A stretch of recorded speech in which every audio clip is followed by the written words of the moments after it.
বিষয়। তুমি চাও অথবা না চাও, তোমার জিনের একটি রাজনৈতিক অতীত আছে।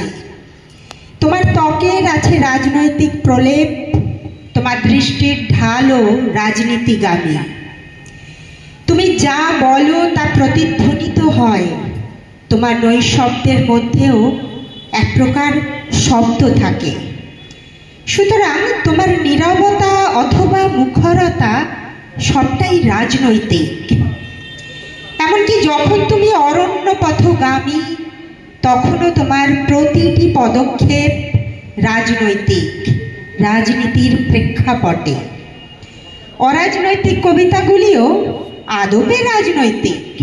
মাথার উপরে যে চন্দ্রমা ঝলমল করছে, সেও আর বিশুদ্ধ রূপে চন্দ্রচিত নয়। হওয়া বা না হওয়া, এটাই প্রশ্ন।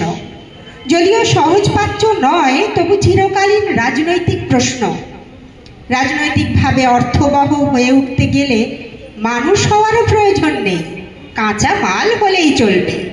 যেমন প্রোটিন খাদ্য, খনিজ তেল, অথবা একটি সম্মেলন টেবিল, যার আকৃতি নিয়ে মাসাধিক কাল ধরে বিতর্ক চলছে। আমরা কি একটি গোল অথবা চৌকো টেবিল ঘিরে জীবন ও মৃত্যু বিষয়ে সালিশি করব? ইতিমধ্যে মানুষ ধ্বস্ত হয়ে গেছে, পশুগুলিও প্রায় মৃত। গৃহগুলি দগ্ধ হয়েছে, কৃষিক্ষেত্র জঙ্গলে পরিণত হয়েছে, যেন সেই প্রাগ ঐতিহাসিক কাল থেকে।